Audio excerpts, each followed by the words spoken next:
everybody. Welcome back to Challenge Call of Max and Avery. I'm your host, Max. And I am Avery. How are you guys? All right, we are going to be recapping a awesome little bowl season right now. So we had some exciting games happen. We're going to talk about. Avery, how are you doing on this Wednesday night?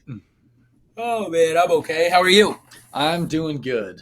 Back in the office. Got a lot of things done today, so I'm feeling good, feeling productive, and I'm ready to roll. There you go. Started student teaching today, so official now.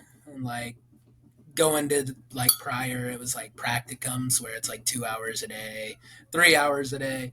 I did like a full like 7, not even a full day, and like by the end of it, I was like, I'm exhausted. I'm ready to go home. But yeah, it was good though. It was good being.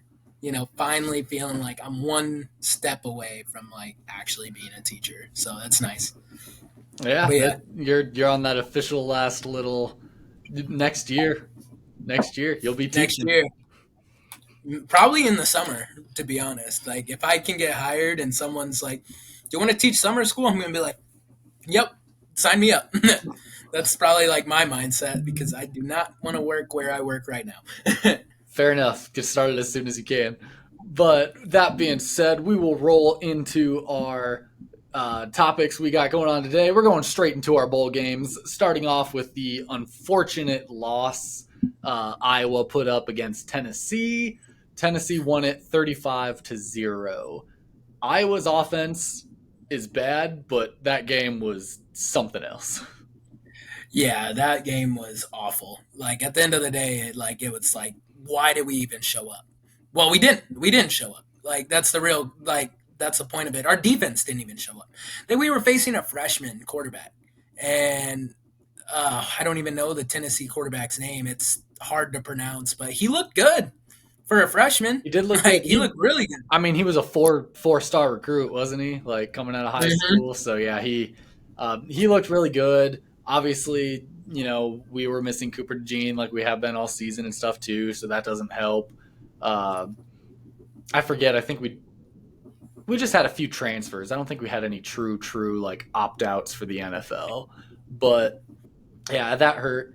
But speaking of freshman quarterbacks, we also saw a little bit of our own freshman quarterback action at the very end of the game there, late in the fourth quarter. Marco Linez went in, and I love Marco.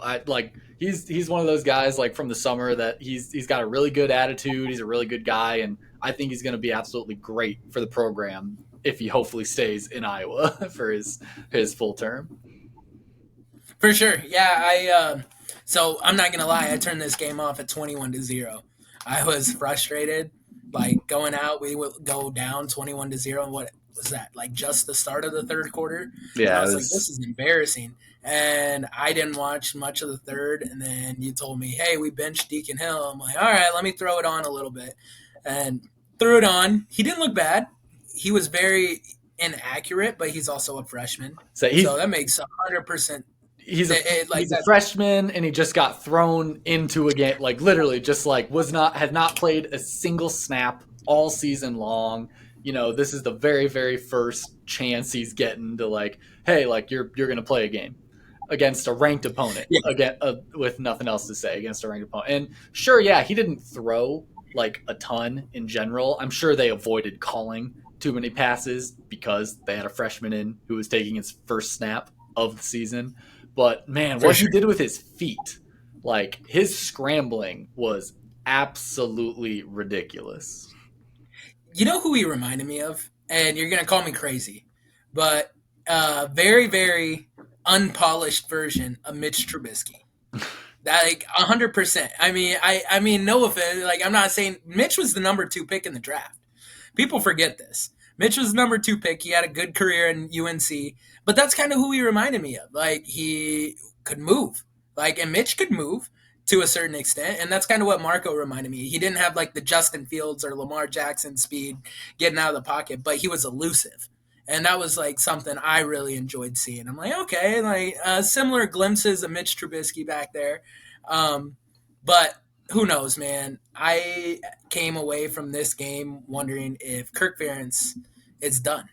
Like he's not. Kirk is not done. He's got. But no, listen, he's got like I forget how many more games. He's super, super close to setting like an all-time college record for like games won or Yes. something like that. So like, there's no Yeah. way he's done before he breaks Well, that. and I'm not saying done physically. I'm saying done not emotionally, but like he's past his prime. Like the Iowa Hawkeyes, I think what I'm saying, what I'm trying to get to is I think the Iowa Hawkeyes window, if we even had a window, is officially shut. If that makes sense, I don't think we are going to be a top four team in the Big Ten or top five team in the Big Ten anymore. I think we are moving into a direction where we are going to be middle of the pack to maybe below average team. I don't think we're 8-win Iowa anymore.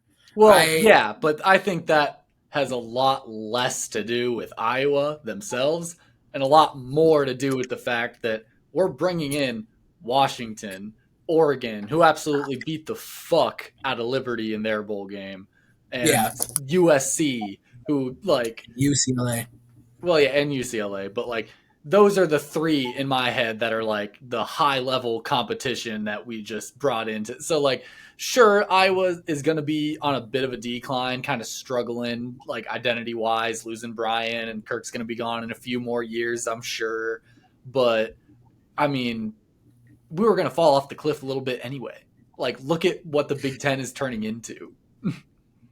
Right, which I'm not saying like a little bit. I'm saying I don't really believe in this team to win 6 games next year.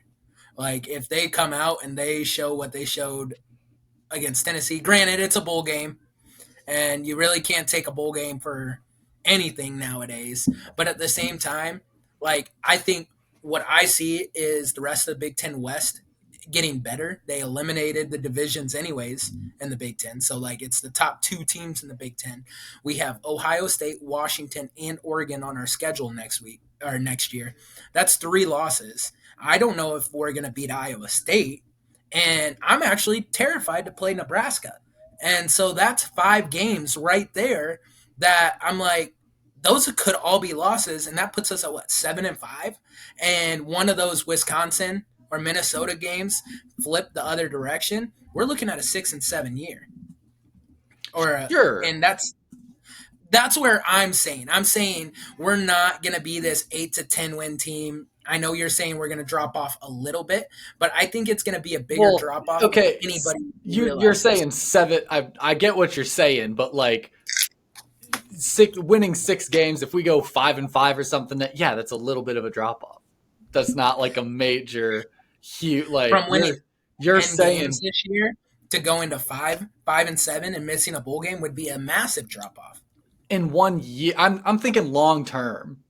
I'm still, and that's what I'm Like thinking. I so Think see about the we are rest of the saying the Big Ten. same thing. No, listen to me. We are saying essentially the same thing, but like when I say yeah, we're going to drop off a little bit, like yeah, we could go 5-5. We could have a losing record. Like yeah, we dropped off a little bit. Like it happens. It's college football. You're saying it like that's the end of the world. Like we're gonna be 0-10 next year. Like when you say we're gonna majorly drop off, in my head, like you're saying we might struggle to win a single game. That's what a Right. major drop off is to me.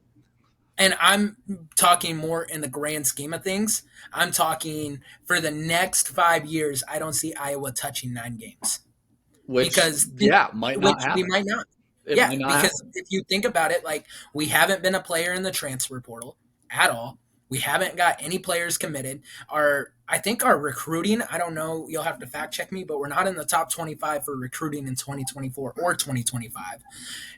It's scary. It's scary times in Iowa, and it starts from the top. And I love Kirk, and I love what he's done for Iowa. And yeah, I think he will stay next year because I think the record you're talking about is all-time wins in NCAA, or not in NCAA, but something. And he was like 2 games away or something. Yeah. So yeah, I think we might have Kirk next year, but I think at the same time we got to start considering that we're going to have a couple of rough years, and a No, for couple, I sure. mean, 3 to 4 rough years. Potentially more than that. Like I mean, there we're gonna struggle. It's gonna be a long process, Yeah. depending on who comes in as our head coach and what they do with the program, blah blah blah, whatever. But like, yeah, no, it's I'm pretty sure we've talked about this before. I didn't need to watch Iowa Tennessee to know that we were going to drop off significantly. Like, we've talked about this before with the way the Right. conferences are moving, with the additions that we're making to the Big Ten, with how bad the Big Ten West is in the first place. Like, we've had this discussion. Like, Tennessee didn't open my eyes to anything. We knew we were dropping off the cliff. Yeah, I don't know. I'm not very high on Iowa. Like, if it was a stock, like, it's crashing. Like, Yeah, Iowa stock is crashing. Right before the Big Ten game, you could have sold it. Or even, like, right after the Nebraska game, you could have sold it high. But right now, we're in free fall. And that's kind of where I'm looking at it as Iowa fan. sure. But I mean, I feel like you're taking a very, very big reaction to this like Tennessee loss, like it's the end of the world, when like everything you're saying, like we knew for a while. And not to mention, like in this Tennessee loss, what have we said all fucking season, dude? Cooper DeJean's out. Cade McNamara is out. We're playing with an offensive coordinator who knows he does not have his job there next year. Our two star tight ends, Eric All and Luke Lachey, are out. Like, no one, like, yes, we're going to do bad. I didn't I mean, I had higher hopes for this game than that, but still, like, I knew there was a good chance we weren't winning this game. Half of the main starters, the whole thing that makes Iowa, i.e., their tight ends, are on the sideline, hurt. Like, That's fair. you're overreacting a little bit, I think, to losing to Tennessee in a bowl game. I don't know. I'm just negative on Iowa right now. I don't know what to say. Sure. That's Like, all I'm saying. yeah, I've been saying it all season too. Like, it's awesome. We won 10 games, but we have the worst offense in college. But like, nothing is surprising right now. We've been talking about Iowa going down off this cliff for a hot minute now. Like, Tennessee didn't change anything. It just happened. For sure. But yeah, so I don't know. I don't got much to talk about Iowa. I'm pretty devastated, but I don't know. Yeah, it was a rough game to watch. I did keep it on the entire time. I didn't turn it off like you did, but I did. I was doing some other stuff on my laptop, and I definitely wasn't really paying attention. Uh, Kind of around when you said somewhere around halftime or somewhere around where it turned to that 21-0. I kind of stopped paying attention to. So, but anyway, let's get into some better bowl games. I don't want to recap like all of the Big Ten and stuff that happened, but Big Ten standings officially we were 5-4 in bowl games. That's actually tied with the SEC. I know we were doing a whole big SEC comparison last week, so I'll keep on rolling with that. But that actually ties SEC for bowl game wins 5-4. But of the head-to-head matchups, the SEC did go 4-2 against the Big Ten in bowls. So, Which is, yeah, I mean, which one is the superior conference if you got to think? I mean, it's right the now? SEC. I don't think I necessarily made the argument that the SEC was not the better conference. My only thing is when people talk about the conferences is the way they lump the Big Ten in with like the Big 12 or the Pac 12 or the ACC. Like, the SEC is at the top. The SEC is a very strong conference and they deserve their credit to be at the top right there. But all I'm saying is a step below that is the Big Ten. And then you notch off a step or two below that. And that's where the other conferences lie. I think that's the argument that makes me the most frustrated with that. So, and I totally get where you're coming from, where like you agree SEC's up here, Big Ten's probably right here, and then you got the ACC right below them. Probably not even the ACC anymore, probably the Big 12. Let's be honest, with like everything that happened with Florida State, them getting rolled by Georgia 63-3. So You have yeah, to no, put a little bit of you have to put a little bit of asterisk on that one though too, just because you know I tried looking it up real quick. Florida State had a ton of NFL opt outs. yeah, Georgia didn't really have that many, so like sure, yeah, Georgia did roll them. They probably win either way, but at the same time, I think Florida State was already defeated. You know, like right. everybody opted out. The ones who did stay, I don't think were the most amped up to play in that game. I think they were a little disheartened still from everything that happened. So I don't think they gave their best performances that they could have. So I do really heavily look at that Georgia Florida State game with a little bit of an asterisk. For sure. Which I mean, but if you compare the SEC right now to the Big Ten, the crazy part is, like, overall, the SEC might be better, just like quality teams. But looking at the 2024 conferences, there's two Big Ten teams in the national championship right now. Yes, and so that's a good fact to make too, with how I said the SEC and the Big Ten are tied 5-4 with bowl games. Mm-hmm.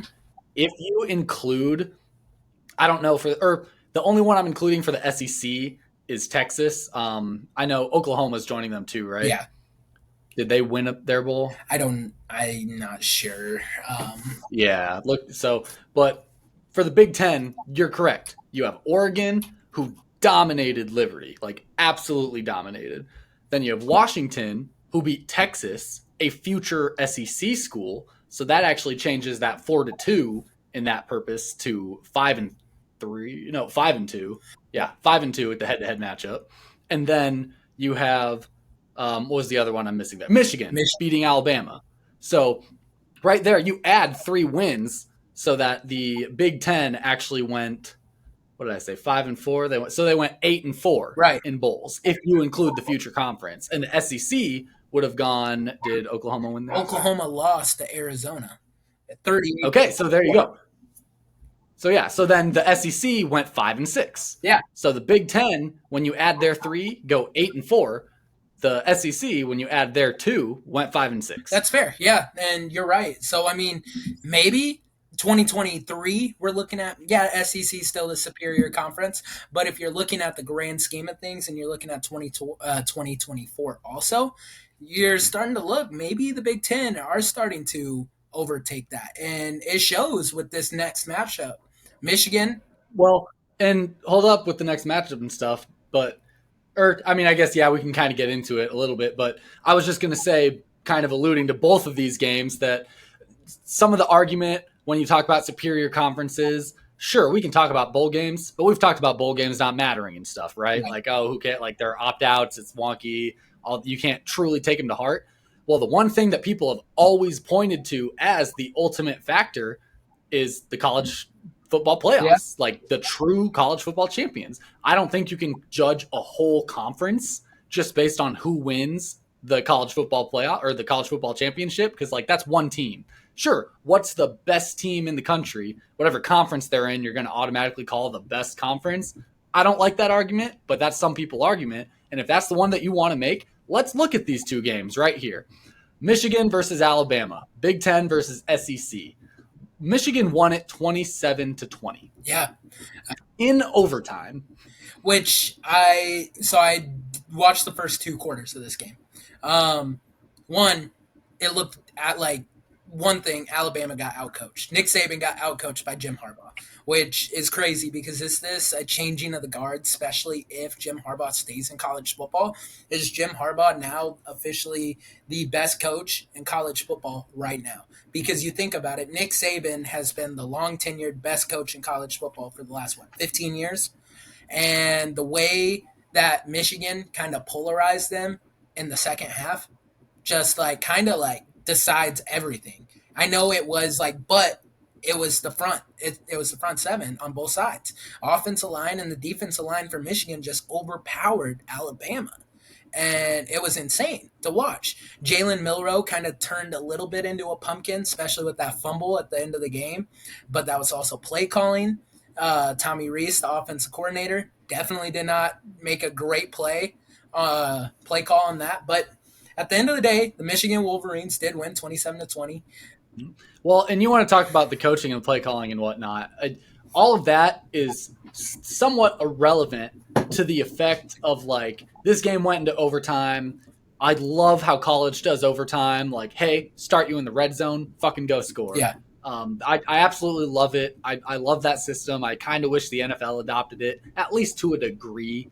But ultimately, Michigan, they went and they scored strongly. Mm-hmm. Alabama, on their 4th and goal opportunity, ran the dumbest play call ever. Yeah. Just Milroe trying to run it somewhere up the middle just did not work. That is the call. Like, you want to talk about, like, this game was lost by coaching? Yeah, you can point throughout the whole game if you want, but that was the call that Nick Saban ultimately handed Michigan the game on. Right. And at the end of the day, JJ McCarthy did not look great either, though. Like through that Not whole really. game, he did not look great. We saw one good quarterback play in the playoffs, and that's going to be the next game we're going to talk about. But JJ did not look great. Jalen Milroe didn't look great. It was more of, okay, whose defense is better in this game? And Michigan's defense outpowered Alabama's defense at the end of the day. And If there's one thing that the Big Ten knows, it's yeah, defense. Like we can talk about Big Ten, SEC all we want all day long, but the Big Ten knows fucking defense. yeah, Michigan, Iowa, even Wisconsin, Penn State. like defense is just our thing. Yeah, and this game showed it. Like defense wins championships, we'll see. But yeah, no, I was kind of disappointed because I had this take with Alabama all year. Like ever since they like barely pulled it out earlier in the year, I was like, okay, Alabama's gonna roll the table, run the table. They're gonna win it. They're gonna be in the national championship. Story over. Well, it didn't work out that way. Michigan got the best of them. But this next game is very crucial. Washington. This next game is also like we're talking about the 2024 conference versus the 2023 conferences. So Washington versus Texas, future Big Ten versus future SEC. Don't forget about that argument that all that matters are the college football playoffs about which is the better conference. And in this matchup, Washington, future Big Ten, won it 37-31.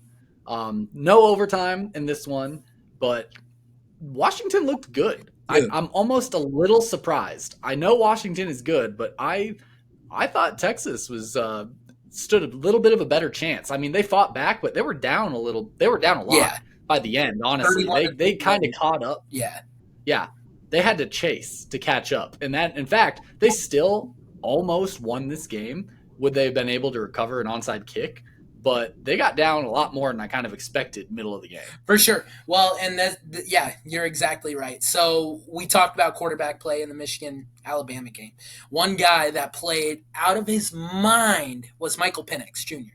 Michael Penix showed everybody that doesn't actually watch college football, hey, I should have been the Heisman candidate. I should have been the Heisman winner. Because this dude threw for 400 yards, dude. He threw for 400 yards. And every ball he threw was right on the money. To be honest, and we'll get into this probably later on with draft talk later on like this year, but if Michael Penix would not have torn his ACL 3 times at Indiana, we're probably talking about the number 1 draft pick because he had a year like Joe Burrow, especially if he goes out and he wins the national championship next week. Like he had a similar-esque year as to what Joe Burrow did at LSU. Like he balled out. I think this was the first time since Patrick Mahomes at Texas Tech that a quarterback has thrown over 4,500 yards in consecutive seasons, which is insane. Michael Penix probably throws the prettiest deep ball in all of college football. That man is a stud. He can put anything on the money. I think he's better than Caleb Williams, even with the injuries. He is a baller, like straight up baller. He's a lefty, which throws a lot of people off because he's a lefty. But that's more important than you think. Like being a left, like defenses practice against scout teams and shit, right? All the time. And defenses are so used to going against right-handed quarterbacks, and you don't think that hard about it or that much about it, but that makes a huge, huge difference. It does. We played a lefty quarterback in one of our games. I forget which game it was, but for our scout team, we actually ended up finding just another player on the team who was left-handed. I think he played a little bit of quarterback in high school and stuff, but like we found just a left-handed guy to like run the scouts on that offensive call just because he was left-handed and he would give us a better look from that pure like dominant standpoint. For sure. Yeah. And like he dominated Texas's defense, which I was kind of shocked because Texas, they are a great program. They built from the ground up. Steve Sarkisian had a great year. And one player that didn't have that great of a year or great of a game was Quinn Ewers. Quinn Ewers struggled mightily, especially in the first 3 quarters. Kind of picked it up in the fourth quarter, but he struggled mightily throughout that game. Texas, like you said, they almost came back. That was the wildest last 2 minutes of a game I have seen in a long time. So a little bit about that, right? Washington, they kick the field goal. They go up, 34-28 at the time, I think. I think they went up 34-28, or no, 37-28. Yeah, 37-28. Yeah, that was their final score. Yeah, 9-point game, and Texas gets the ball back, and they go down. They kick a field goal. They couldn't punch it in the end zone. They bring it to 37-31, which ended up being the final score of the game. And then the clock management by Washington's head coach DeVore struggled because one, he ran 2 passing plays, which stopped the clock. And there was only 49 seconds left. 49 seconds left in the game. Ran 2 passing plays, stopped the clock, and then they ran the ball on 3rd down to run out the clock. And their running back got hurt, which caused an injury timeout, which caused that was the big one. Yeah, that was the big one when their running back goes down, because that has more implications too than just on this game. I completely forgot about that actually. One, that stopped the clock and gave them a good extra 35 seconds or so, whatever they could run off. There's like 33, I think, that they could have run off without that. And is he back? Is he going to play in the championship game? He's questionable right now, which is kind of scary to think about. But at the end of the day, one of the plays that really hurt Washington in this last 2 minutes was they were punting the ball away back to Texas, and Washington's long snapper ran into the punt returner and caused another 15-yard penalty, which brought the ball up to the 40-yard line, and Texas only had to drive 60 yards for the go-ahead touchdown with 1 timeout. And one of the prettiest balls thrown all night, not even by Michael Penix, but by Quinn Ewers, he got it all the way down to the 30-yard line, and they drove down to about, the 12-yard line, and then Quinn Ewers kind of fell out of it. He couldn't complete it. Washington wins the game. But Washington was on their heels for a short bit there. I thought they might have lost that game, especially after the long snapper. Oh, yeah. I was like, and maybe that's just the Bear fan in me, knowing how to lose games. But I was nervous for Texas or Washington. It came down really, really. I was nervous for them too, even though an ever so slight part of me was rooting for Texas.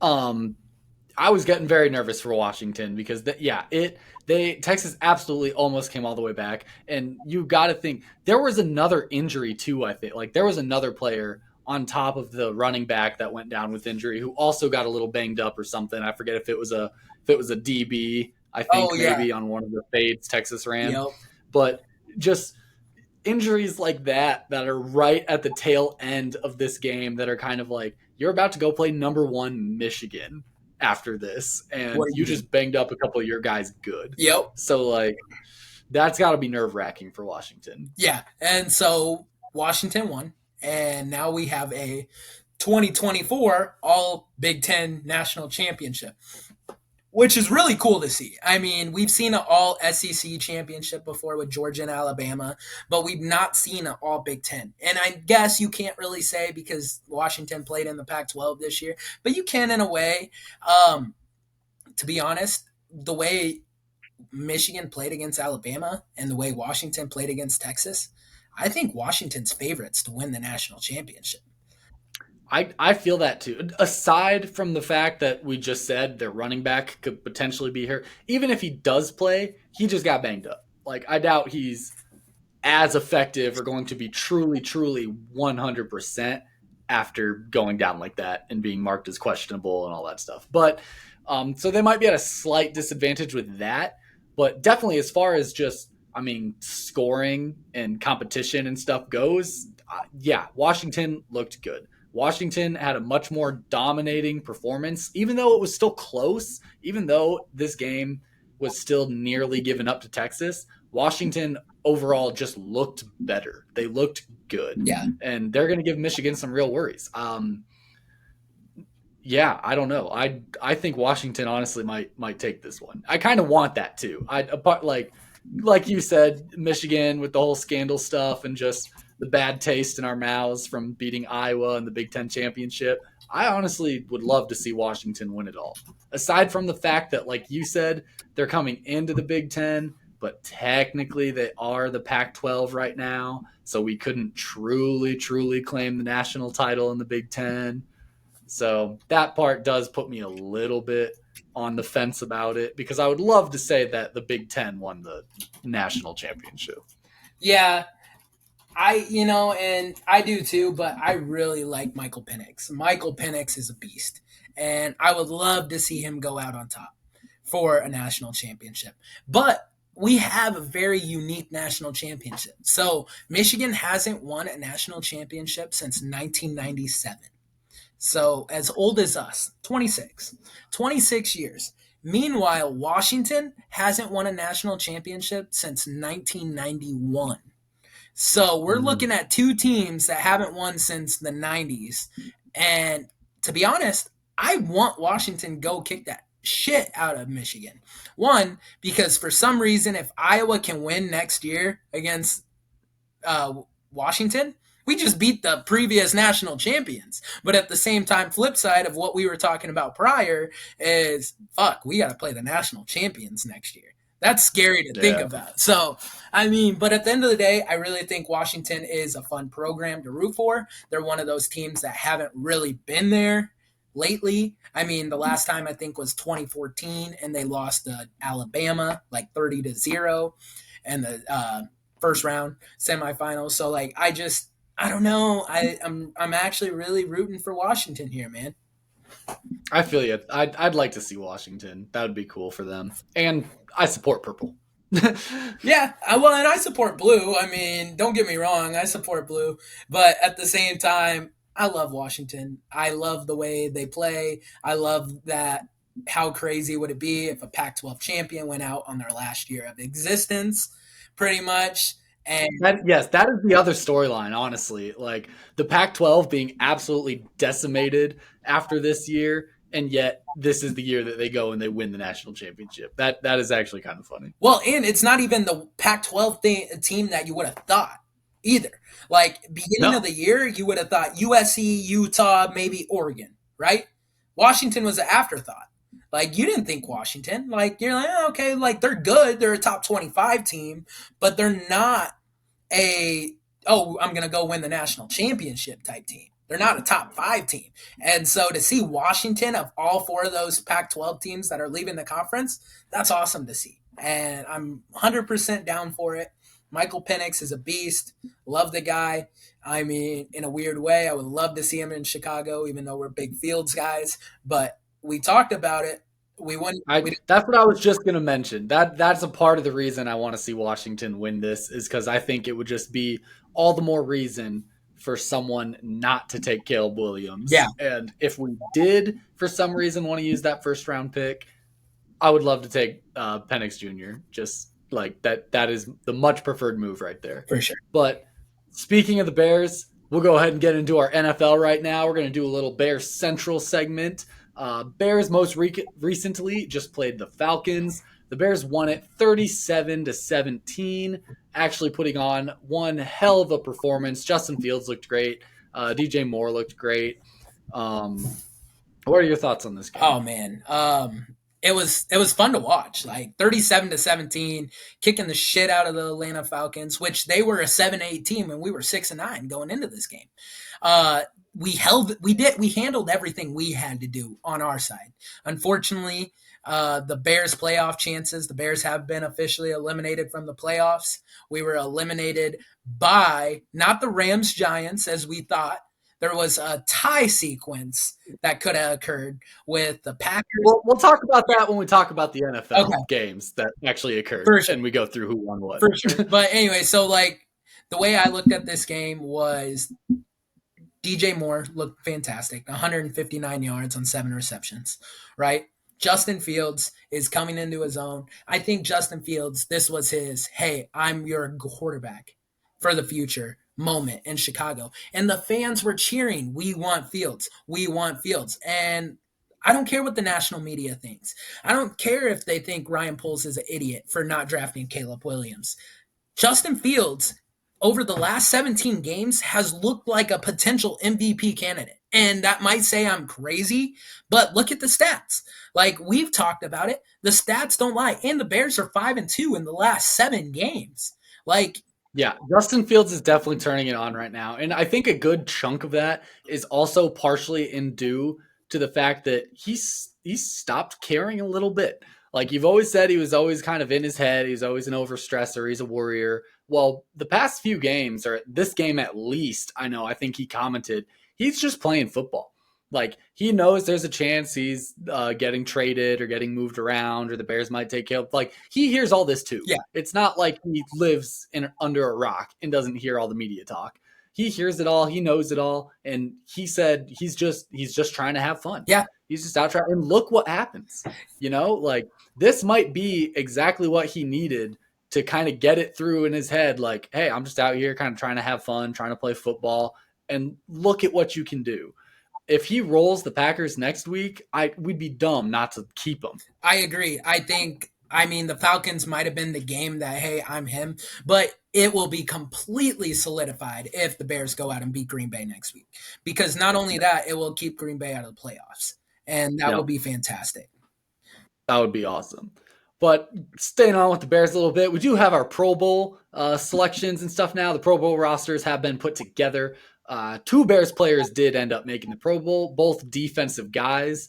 Montez Sweat, he is going to be a starter, and Jalen Johnson are 2 guys that are in the NFC Pro Bowl, which I love. I mean, Jalen Johnson has played a hell of a season, and Montez Sweat, like, whose helmet is he going to wear? Like, is he going to wear a hybrid like Washington Commanders and hybrid Chicago Bears?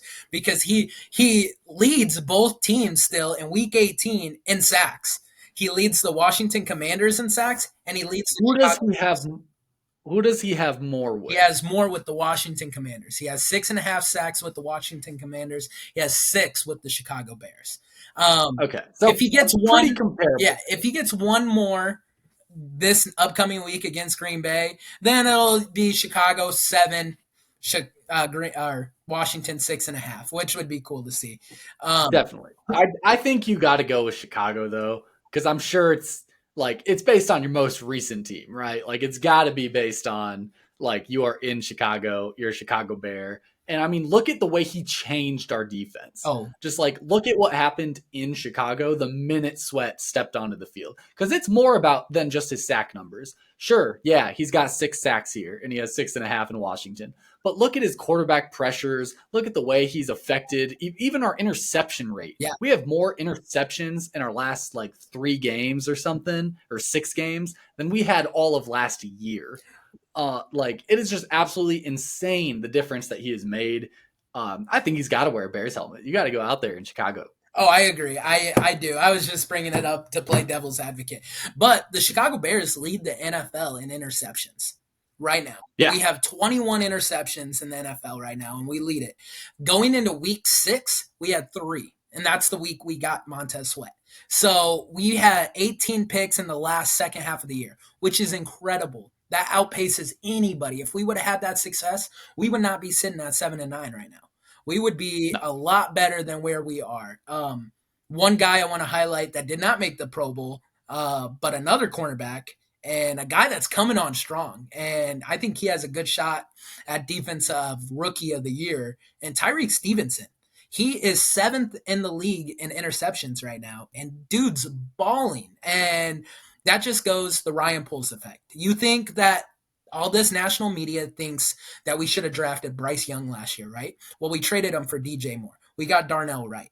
We got Tyreek Stevenson also with that pick. And now we have the potential to trade it again.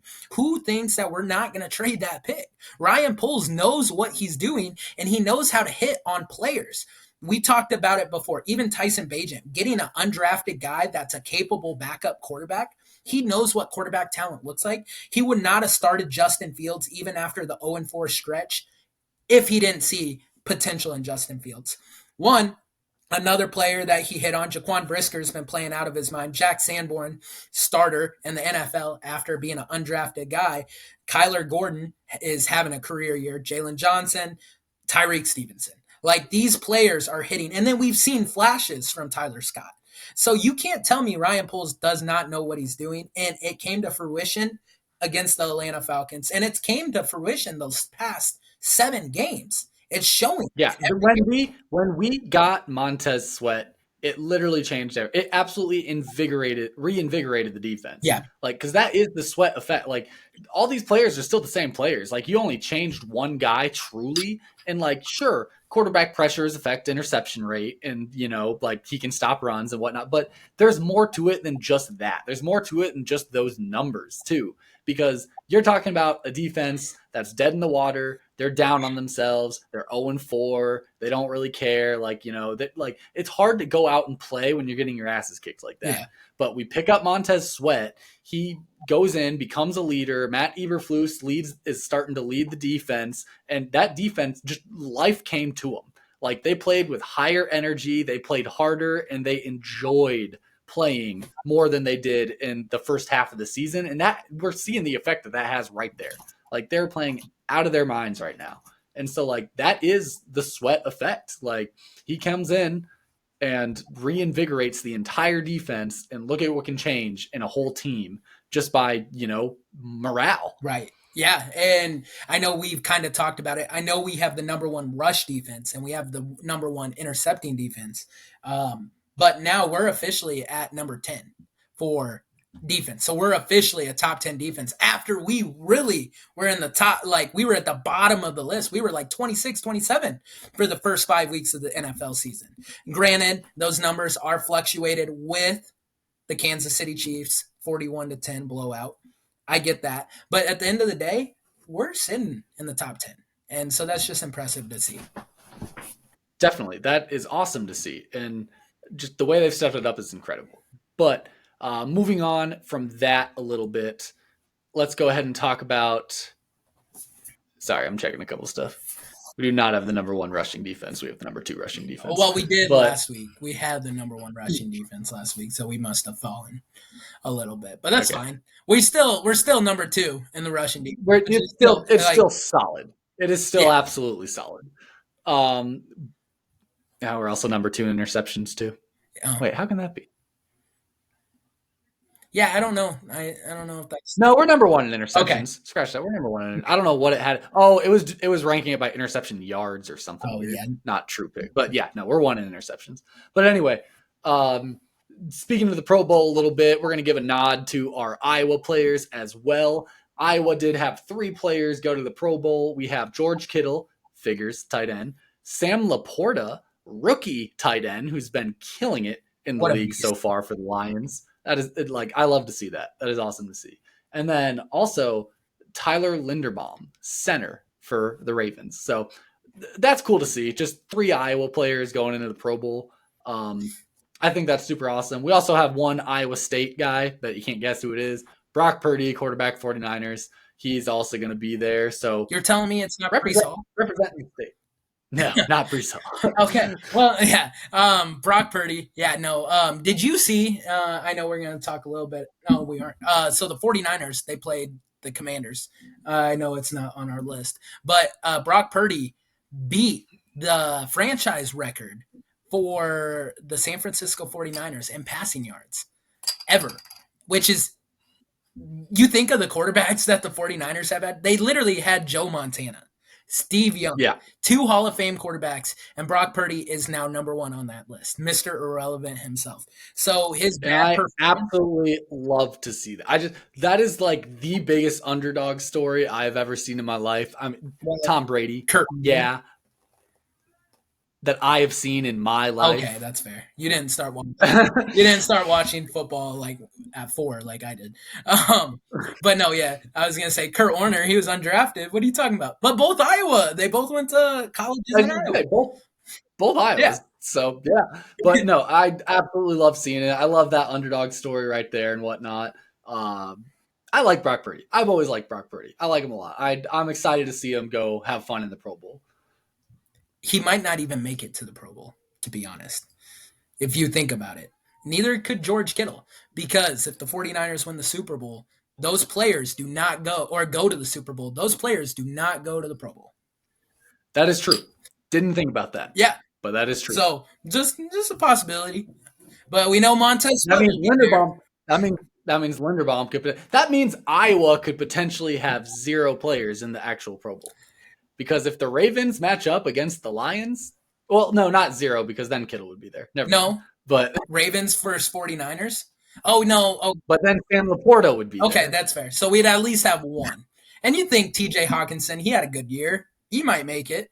As like a replacement filler. TJ could be in. So I mean, there's a possibility. Tristan Wirfs could make it at left tackle. Like there's still some great Iowa guys that have performed all year. That still could be replacement guys. So who knows? But yeah, no, mad props to those 4 players, man. Brock has had a hell of a year. I mean, yeah, he had that 4 interception performance, but who doesn't have a bad game? Tom Brady has bad games. Aaron Rodgers has bad games. Like Brock, shake it off. He came out. He broke the franchise record. So, I mean, more props to him.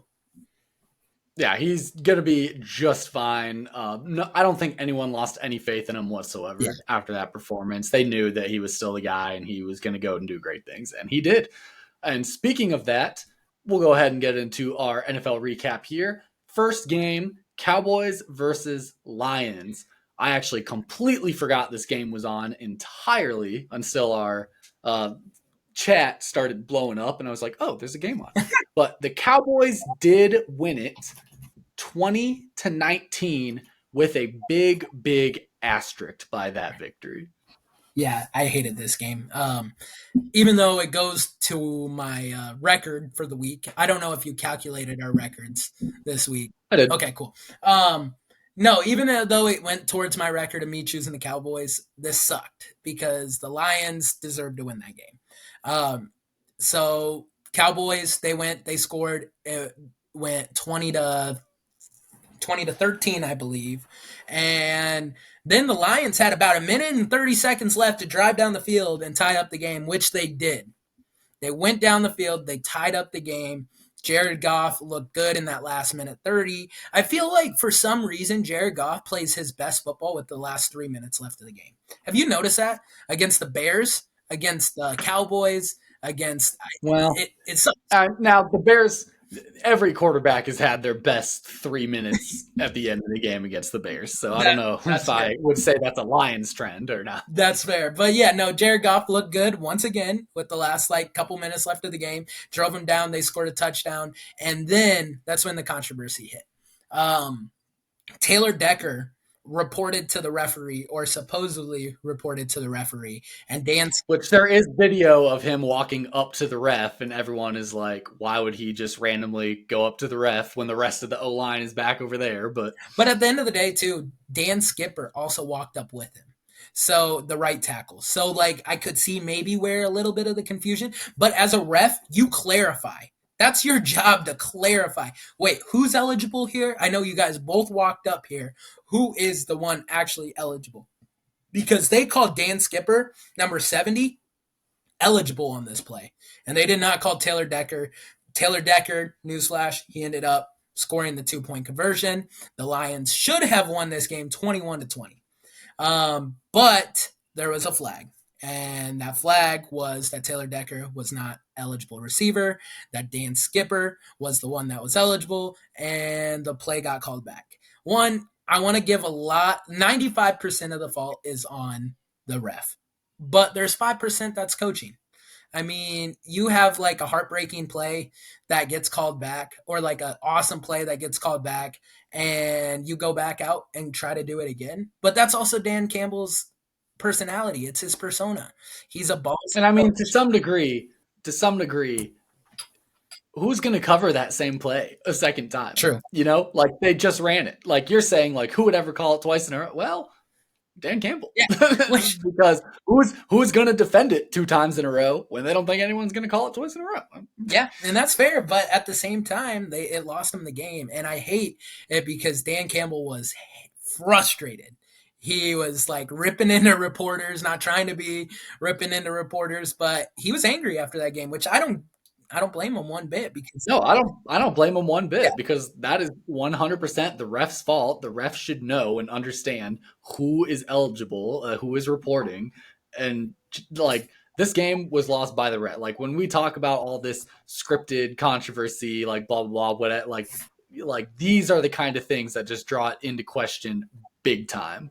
Like a player comes up to you to report as eligible and you just don't. Yeah. Like, what are you talking about? And it just sucks because like the Lions deserve to win that game.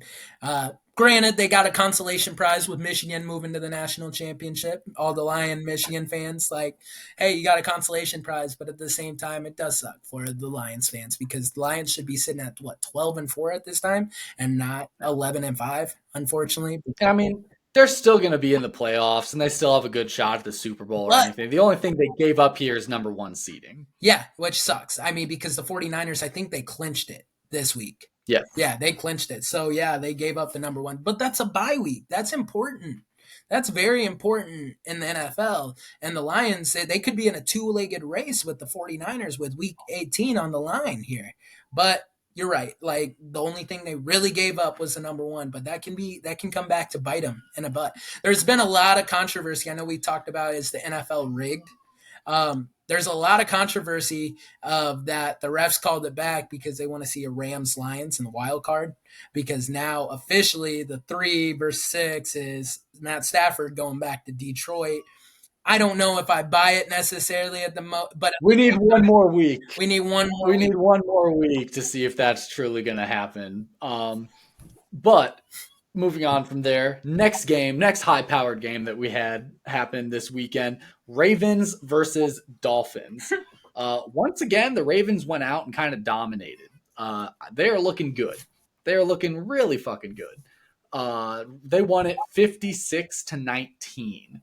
So I don't know. I think they also clinched the number 1 seed with this game, and I would be very, very surprised at this point if the Ravens do not come out of the AFC as the AFC champions. Yeah, they're beating up on everybody. Like at the end of the day, like they beat up on the 49ers. I think it's fair to say that the Dolphins are frauds. I know they won the Fraud Bowl, but come on. Like you can't do that. You can't go out if you're what were they, 11-4 team, and they're fighting for the number 1 seed in the AFC, you don't go out and lose by 35 points. Like, I don't know if it was exactly 35, but, like, you don't go out and lose by that so many points because it's just embarrassing at that point. One, the defense could not stop Lamar. Lamar balled out. I mean, 5 touchdowns, 321 yards, and he's not a passing quarterback. I mean, he looked good, man.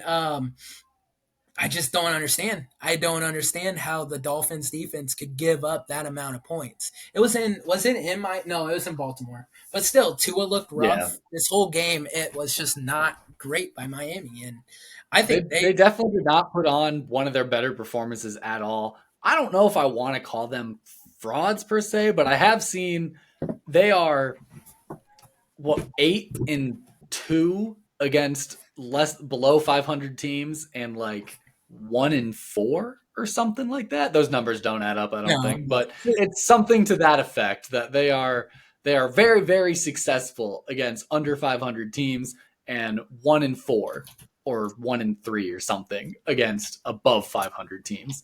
That one win being over the Cowboys, who I don't know, they look good too.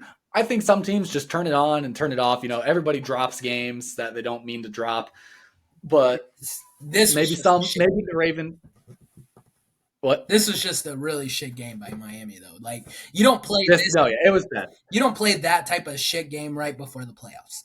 Like, if you are a true contender for the playoffs, you don't play that type of game. But I don't know. I mean, everybody drops games. This was a really, really bad one. But, I mean, they're going to be going, and we'll see what happens in that wild card round. Speaking of people dropping games, Eagles versus Cardinals. This is huge to us as the Cardinals won 35-31 and actually secured the number 1 overall pick to the Bears in the draft this year.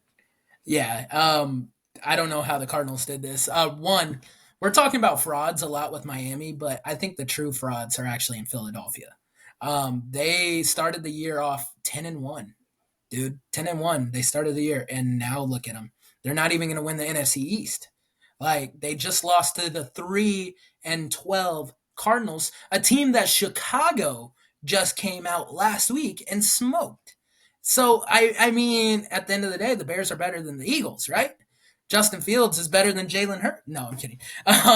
But at the end of the day, like I think about it, Kyler Murray just played one hell of a performance.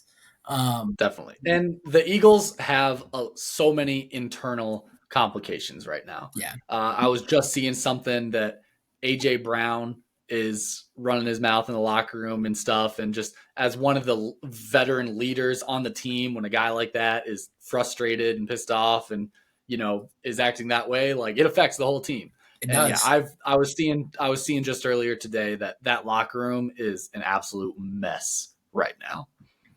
Which they got to figure it out, and they got to figure it out quick because they are going to end up playing in the wild card round because they lost the number one seed. They lost probably the division. Like unless Dallas goes out next week and loses, they lost the division. And this is scary for Philly. I think this is an early exit for him this year in the playoffs. Um, I think a lot of it to do is with Nick Sirianni.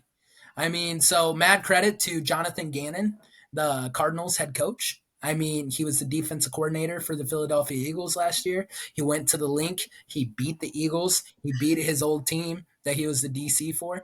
But you look at it, and you look at the team last year. Shane Steichen is the Indianapolis Colts head coach. He was the offensive coordinator for the Eagles. You look at Jonathan Gannon, the defensive coordinator for the Eagles last year. Like Jonathan Gannon beat the Cowboys and the Eagles this year, the Cardinals. They beat the Giants also. Like they beat everybody in the NFC East, and the Colts are playing with Gardner Minshew, and they're going to probably be in the playoffs. So was it really Nick It's like how Sirianni? we talk so much about coaching mattering, and we talk about that from a head coach standpoint more than anything. But what we overlook a little bit is coordinators. The coach can't do it all. Like we've said, the head coach mainly has two jobs: game manage and team culture, which honestly Sirianni is failing at right now, as the locker room is a mess apparently. Yeah, But still, coordinators make a huge, huge difference. They play a gigantic role in all of that. And the Eagles lost both of theirs after 1 year. It's hard to recover from that. And as you can see, like they're struggling from it. Not to mention like the Cardinals just beating the Eagles. Like he was the coordinator there last year. mm-hmm. He knows that like as far as a scouting report goes, Oh, he knows. Yeah, forget about it. Like that was his team. Like so I mean those little things just kind of help out in moments like this and everything too. So don't overlook those kind of factors because they can be huge, especially at this level where players aren't as big of a deal. right. Like when you're in college, coaches matter slightly less. When you're in high school, coaches don't matter at all. It's players. For sure. Like it is 100% play. That's why recruiting is what ultimately wins Yeah, in college football. You got to recruit because at the end of the day, it doesn't really matter what you're doing, like scheme wise or like play calling wise. It matters who you have on the field. true. But that's a side rant for another time. Next game we've got going on: Giants versus Rams. This one was a super, super close game. The Rams actually barely pulled it off 26-25. And in fact, I'm pretty sure they won off of a missed field goal by the Giants. Yeah, so Mason Crosby, the Rams kicker, right? All right, so the Rams have 4 kickers on the IR this year. They were down to their 4th kicker, which is crazy. I mean, kickers get hurt, I get it, but 4 on the IR? You're crazy. Like that's nuts. You got to question like what you're doing in the weight room or Yeah. something with those guys. Like, are they just walking around doing fuck all, or are they actually like doing something in there? Because yeah, that's problematic right there. So yeah, Mason Crosby's first game as the Los Angeles Rams, and it was a 54-yard field goal, granted. Like that's gonna be hard, but it's in a dome. It's in a dome. And Tyrod Taylor broke off a 45-yard gain to get him in that field goal position to win the game. And unfortunately, the Giants did lose because Mason Crosby, a longtime Packer kicker, missed it. And that's what we thought was going to eliminate, according to your list, for the Chicago Bears. We were devastated. I know you texted me and you're like, Bears are eliminated. I'm like, no, not yet. I mean, technically, but it was like a less than 1% chance from this next game. There was one small caveat of a chance that the Bears still technically had with this last Monday night game. Vikings versus Packers. with the Rams loss, the caveat that we needed to happen was that this game needed to end in a tie. That did not. And no, that did not happen whatsoever. Packers won it 33-10. Vikings, they're hot and they're cold. Well, that's all I can say about them. Right now, they're just a mess. I think they're just cold because after the Bears with the Josh Dobbs game, they went from Nick Mullins. They started rookie Jaron Hall from BYU. He was Zach Wilson's replacement. They started Jaron Hall this game, and he looked terrible. And I think they ended up – I don't know if they benched him. I think they benched him halfway through the game. But this game was just awful for the Vikings. The Vikings are dead in the water. I mean, they still have a shot to make the playoffs, but I doubt they do. They need to win this week, I think, to have a chance. And then I think I don't even know if they do. Oh, they need the Bears to beat the Packers, and they need to win this week. That's what it is. That's what needs to happen. The Lions, I would say if it was any other team, the Lions would be sitting starters. But knowing Dan Campbell, I don't think the Lions are going to sit starters, especially after what happened last week. After losing to the Cowboys like that, I would be doing everything I can to absolutely bury the fuck out of the Vikings. So I agree. Yeah. But the beautiful thing is, with the Packers win, they eliminated the Bears from the playoffs, right? The beautiful thing with this, and true poetry, is that the Bears can eliminate the Green Bay Packers from the playoffs with a win against the Green Bay Packers. So let's hope that we can come out and we can just fucking beat the Packers. We haven't beat them since 2018. And we will talk more about that in our next episode when we start doing our previews. But that is all we have time for today. Thank you guys for tuning in. Catch us in the next couple days. Friday, I believe. Maybe. We'll do our preview episode. And then I'm going to be off to a national football convention. So I got 2 words to say. Bear down.